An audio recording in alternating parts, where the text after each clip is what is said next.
안녕하세요, 리입니다. 이 불안이라는 주제를 사실 팟캐스트 시작할 때부터 염두를 해두고 있었어요. 언젠가는 에피소드를 꼭 만들어 봐야겠다.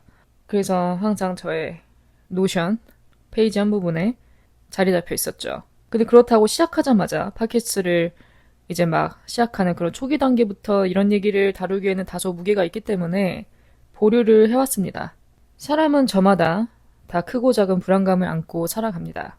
하루에 꼭 한두 번은 이렇게 자잘자잘한 불안감에 사로잡힐 때가 있어요. 어떨 때는 또 자기 전에 이런 증상이 나타나더라고요. 나 이제 자려고 눈 감고 침대에 누웠는데 잠드는 때까지 시간이 걸리잖아요. 그럼 그 시간 동안 여러 가지 갖가지 생각들이 머릿속에서 이렇게 소용돌이 칩니다. 오늘 하루 있었던 일을 되돌아보거나 뭐 그냥 뜬금없이 생각나는 그런 것들도 있고요. 그 중에 꼭 한두 번씩은 이렇게 생각을 넘겨짓게 되면서 일어나지도 않은 일들을 걱정하면서 넘겨짓게 되면서 그게 이제 불안감으로 번질 때가 있는 거죠. 그렇게 끊임없이 생각하다가 나 지금 뭐 하는 거야? 쓸데없이 일어나지도 않은 일을 왜 벌써 염려하나. 그렇게 딱 한 번 정신 차리고 다시 수면에 집중을 하죠. 인간이 느끼는 불안의 대상은 수도 없이 많죠. 그 중에서 저는 오늘 제가 느끼는 불안감의 대상, 가족의 안위에 대한 불안, 내 자신에 대한 안전, 건강에 대한 불안, 뉴스 미디어가 우리에게 심어주는 불안감, 이렇게 외부적인 요인까지 한번 살펴볼까 합니다. 가장 대표적인 것들만 뽑아봤고요. 여러분들도 들으시면서 공감 가는 부분들이 없지 않아 있을 것 같아요. 많으면 더 좋을 것 같고요. 그럼 바로 시작해볼게요.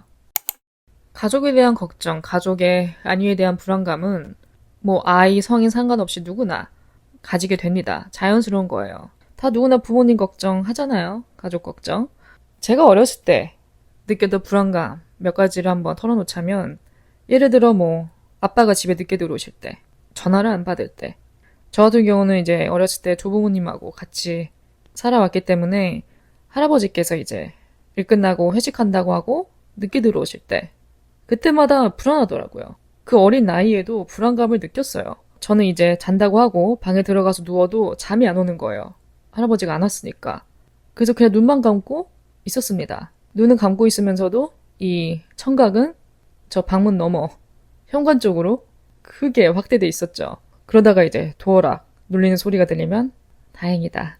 그제서야 이제 마음을 놓고 자고 그랬던 기억이 있어요. 또 한 번은 제가 8살인가 9살인가 초등학교 저학년 때 엄마랑 이모 집에 한번 놀러 갔습니다. 그때 이제 엄마가 저를 이모에게 맡겨두고 동창회에 나가셨어요. 어차피 봐줄 사람도 있고 하니까 마음 편하게 저를 이제 맡겨두고 이모한테 저녁에 나가셨죠. 그래서 저는 놀다가 이제 자려고 방에 들어갔어요. 그래서 이모가 이제 잠들 때까지 곁에 있다가 방에 나가셨는데 제가 눈은 감고 있어도 잠이 안 왔어요. 엄마가 안 들어왔으니까 불안해지는 거죠. 뭐 울거나 그러지 않았습니다. 근데 잠이 안 오더라고요. 그래서 제가 다시 일어나서 이모한테 가서 잠이 안 온다 하니까 이모가 옆에서 있어주면서 수면 유도 음악 그런 걸 잔잔하게 좀 틀어주시더라고요. 근데 이제 이런 것도 커가면서 우리가 독립심을 가지게 되면서 서서히 사라집니다. 뭐 독립심이 생기다 못해 이제는 저도 혼자 있는 게 좋다 하고 있으니 웃기죠. 근데 확실히 그건 있어요. 가족과 같이 있을 때보다 이게 떨어져 살 때 더 신경이 쓰이더라고요. 몸이 떨어져 있으니까. 그러다 보니까 안부 전화도 자주 드리게 되고 혹시나 내가 연락 못한 며칠 새에 무슨 일이 생기지 않았나 괜한 걱정을 할 때도 있고, 또 반대로 너무 이른 아침이나 밤에 뜬금없이 전화가 오면 심장이 뛰어요. 무슨 일이 생겼나? 그래서 후다닥 받고 그럴 때도 있습니다. 또 뉴스에서 안 좋은 소식, 기사를 접하다 보면 걱정되죠. 바로 또 전화를 하게 되고. 그래서 어렸을 때부터 성인이 된 시점까지 돌이켜보면 내 자신보다 가족을 더 걱정했던 것 같아요. 이런 생각이 있었어요. 나는 내 몸의 주인이니까 내가 컨트롤할 수 있죠. 뭐 아프거나 무슨 일이 닥쳐도 잘 컨트롤하고 뭔가 이겨낼 수 있을 것 같은데 가족이 그런 걸 겪는다? 그건 완전 다른 레벨인 거예요. 다른 사람이 어떤 안 좋은 일을 겪을 때 나는 그냥 곁에서 지켜볼 수밖에 없다는 것? 그런 모습을 이제 상상하기가 싫은 거죠. 도저히 감당할 자신이 없다는 생각이 들었어요, 예전에는. 그래서 뭔가 나보다는 가족을 더 많이 걱정했던 것 같습니다. 근래 들어서 이제는 가족뿐만이 아닌 내 안위에 대한 불안감도 증폭되고 있다는 걸 가끔 느껴요. 건강이라 한다면 일단 첫 번째 건강. 이제는 건강검진 받는 것도 긴장이 살짝 되더라고요. 20대 초반 때는 건강검진 받을 때 굉장히 대수롭지 않게 생각했거든요. 그리고 좀 귀찮게 여겼어요. 뭐 이런 걸 받나? 건강한데. 근데 이제 후반으로 접어들다 보니까 건강하다는 거 알면서도 혹시 나도 모르는 무언가 튀어나올까봐 검사 결과지를 받는 게 좀 긴장이 되더라고요. 그리고 한 가지 저에게 생긴 뚜렷한 변화 중 하나는 웬만하면 저는 병원에 갑니다. 아프면 바로. 예전엔 그냥 혼자 자연 치료하고 그냥 약국 가다가 뭐 약 사 먹고 약 바르고 병원에 안 가려고 했는데 요즘엔 생각이 좀 바뀌었어요. 일단 우리나라는 의료 시스템이 굉장히 잘 돼 있죠. 회사 근처에만 해도 웬만한 기본 진료 과목들은 다 커버하고 있는 병원들이 있으니까 언제 어디서든 아프면 바로 달려갈 병원 있죠. 굉장히 감사한 거예요. 그래서 드는 생각이 굳이 내가 아픈데 이렇게 참을 필요가 있나? 아프면 병원에 가야지. 그 전문의한테 상담을 받아봐야지. 그래서 괜히 혼자 이렇게 삭히고 있다가 더 큰 화를 부르기 전에 조금이라도 뭔가 증상이 나타난다 하면 바로 병원에 갑니다. 그런 습관을 들이고 있어요. 얼마 전에 제가 이제 입술 위아래, 입술 라인에 따라서 뭐가 나더라고요. 수포같이. 그래서 저는 당연히 처음에 내가 피곤한가 보다. 피곤해서 나는 그런 수포 그런 건가 보다. 근데 또 돌이켜보면 내가 뭐 언제는 안 피곤했나? 막 근래 들어서 뭐 야근한 것도 아니고 뭐 오버워킹 한 것도 아니고 뭐가 문제일까? 그래서 그 당일에는 이제 약국에 가서 약을 사다가 발랐는데 그래도 잘 안 낫더라고요. 그래서 그 다음날 바로 병원에 갔습니다. 병원에 갔는데 피곤해서 생기는 게 아니라 하더라고요. 이 퍼지는 양상이 피곤해서 생기는 거면 이제 보통 입술 한쪽에 아래쪽 가장자리 보통 그런 부분에 나는데 저 같은 경우는 이제 입술 라인에 따라 위아래 자잘자잘하게 났기 때문에 이거는 피곤해서 생기는 게 아니래요. 그래서 그거 듣고 아깝다. 직장인 코스프레 좀 하려 했는데 요즘 좀 무리했다. 별명 삼아 좀 쉬어가려고 했는데 또 피곤한 건 아니라고 하니까 또 좀 속으로는 멋쩍었죠.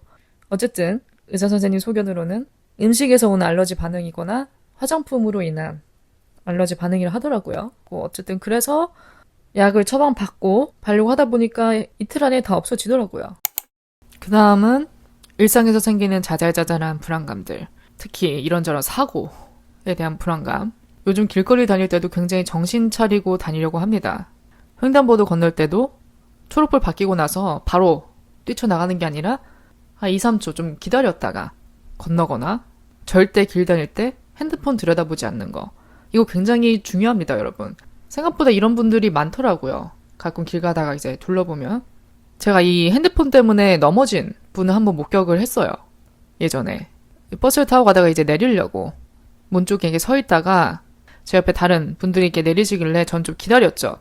기다리다가 저는 이제 끝에 이제 내리려고 하는데 딱 마침 제 앞에서 내린 남자분이 내리면서 핸드폰을 들여다봤어요. 핸드폰을 만지작거리면서 내리다가 발을 헛디딘 거예요. 뭐 지하철 그 틈 사이로 발이 빠지듯 이제 발을 인도 쪽으로 내디뎌야 되는데 그 인도와 버스 그 사이 틈에 잘못 디뎌서 그대로 앞으로 넘어졌습니다. 근데 그 넘어질 때 소리가 정말 컸어요. 정말 말 그대로 철푸덕 소리가 났는데 그 소리가 굉장히 컸습니다. 다행히 유혈 사태는 없었어요. 피가 나거나 그러진 않았는데 아마 꽤 다치셨을 것 같아요. 어디든 멍들거나. 그러다 잘못돼서 인도에 뭐 얼굴을 부딪히거나 그러면 큰 사고잖아요, 정말. 그래서 여러분, 버스, 지하철, 승하차 할 때, 그리고 길 건널 때, 길 다닐 때 핸드폰은 최대한 들여다보지 맙시다. 안전을 위해서. 그 다음 또 제가 지양하고 있는 거 중 하나는 제가 팟캐스트에서도 누누이 얘기를 해왔지만 외출을 잘 안 합니다. 외출을 한다면 이제 친구들 만나서 밤에 나가서 뭐 술 먹거나 그런 거. 이것도 이제 후반에 접어들면서 생긴 특징 중 하나예요. 서서히 이제 그런 것들과 멀어지게 되면서 외출을 잘 안 하게 돼요. 그리고 이제는 외출할 때도 마음 한구석 어딘가에는 불안감이 조금씩 피어올라요. 막 어렸을 때처럼 내일은 없을 것 같이 열심히 놀다가 새벽에 이제 택시 타고 귀가하는 그런 게 아무렇지 않았어요. 나는 안전하다라는 생각이 무의식 중에 깔려 있었나 봐요. 그래서 전혀 그런 게 두렵지 않았는데 이제는 얘가 달라졌어요. 아무리 한국이 치안이 좋은 나라 하더라도 밤늦게 굳이 돌아다니는 건 딱히 좋은 건 아니다. 어쨌든 위험에 노출될 만한 확률을 더 높이는 거니까. 또 옛날에는 그런 거에 무감각했던 이유가 뭐 밤에 몇 시에 들어가도 어디서는 택시를 잡을 수 있으니까 귀가에 대한 걱정이 없었거든요. 근데 이제는 밤늦게 택시를 타고 가는 것도 이렇게 택시 안에서도 마음 편하게 못 있겠더라고요. 예전에 그냥 택시만 타면 딱 몸의 긴장을 확 풀었거든요. 아, 이제 됐다. 안전하다. 근데 이제는 그게 끝이 아닌 거예요. 이제는 혹시 모르는 사고에 대비해서 항상 뒷좌석에서도 안전벨트를 매고 정신 똑바로 차리고 집에 도착할 때까지 택시에 내려서 집에 걸어 들어가는 그 짧은 순간마저도 긴장감을 놓치지 않는 거죠. 혹시 모르니까라는 그런 생각이 생겼어요. 이런 것들이 이제는 예전으로 돌아가진 않을 것 같아요. 예전처럼 그렇게 겁없이 다니던 시절은 끝난 것 같습니다. 예전으로 돌아가진 않을 것 같아요. 그 다음 세 번째는 뉴스 미디어입니다. 우리가 보는 미디어가 심어주는 불안감. 전 이것도 굉장히 상당 부분에 차지하고 있다고 생각을 해요. 왜냐면 우리가 끊임없이 뭘 보죠, 매일. 특히 유튜브, 뉴스. 하루도 안 보는 날이 없죠. 하나라도 보게 되죠. 하루가 멀다 하고 끊임없이 안 좋은 뉴스들이 쏟아져 나옵니다. 사람은 부정적인 뉴스에 더 끌리게 되어 있습니다. 부정적인 헤드라인에 더 끌리게 돼 있어요. 솔직히 우리가 뭐 가슴이 따뜻해지는 소식, 선행 기사 이런 거 잘 안 찾아보죠. 굳이 찾으려고 하지 않죠. 일단 메인 페이지를 들어가자마자 우리를 반겨주는 게 대부분 다 부정적인 헤드라인들이에요. 그러니까 어떻게 보면 선택의 여지가 없는 좋은 소식을 듣고 싶어도 그런 것들이 먼저 내 눈에 들어오다 보니까 어쩔 수 없이 누르게 되는 거죠. 근데 무서운 게 끌리는 것도 끌리는 거지만 하나만 보고 핸드폰을 끄기가 쉽지가 않아요. 뭐 하나를 보다가 그 오른쪽에 또 나와 있는 다른 기사 제목을 보면 이런 일이 생겼어? 또 들어가고 이렇게 릴레이처럼 계속 부정적인 뉴스만 보게 되는 거예요. 이런 것들에 끊임없이 노출되다 보면 이런 생각, 마인드도 장악된 기분이 들어요. 아, 세상에 나쁜 사람밖에 없구나. 세상엔 죄다 사기치려 하고 누구를 이용해 먹으려고 하고 그런 사람들밖에 없구나. 진정한 사람, 진실된 사람, 착한 사람은 없구나. 이런 생각이 들어요. 결국에는. 이제 내가 속한 이 세상마저 부정하게 되는 거죠. 근데 여러분, 그렇지 않습니다. 그런 뉴스에 감춰져서 드러나지 않는 것뿐이지 이 세상에는 좋은 사람도 많고 좋은 일도 많이 일어나고 있습니다. 간혹 우리가 접할 수 있죠. 시민들이 시민을 구조하거나 도와주는 그런 소식 간간히 접하다 보면은 가슴이 따뜻해져요. 아, 아직은 세상이 살만하구나. 이렇게 느껴집니다. 이 세상은 내가 생각한 것보다 더 아름다울 수 있습니다. 뭐 여기에 정확한 뭐 통계, 자료가 따르는 건 아니죠. 뭐 이 세상에 나쁜 사람이 몇 명인지 착한 사람이 몇 명인지 이렇게 비율이 나눠져 있는 것도 아니고 알 수 없습니다. 알 수 없지만 언제나 남을 도우려는 사람, 착한 사람, 바른 사람은 항상 있다는 거. 이 세상에 좋은 일은 내가 생각한 것보다 더 많이, 자주 일어날 수 있다는 그런 일종의 관점을 바꿔보는 것. 그것만으로도 이렇게 부정적인 소식에 찌들어져 있는, 물들어져 있는 뇌를 좀 정화시킬 수 있지 않을까라는 생각이 들어요. 우리가 평소에 보는 것, 보고 듣고 하는 것, 이게 정말 별거 아닌 것 같아도 사람의 정서, 심리에 꽤나 많은 영향을 끼칩니다.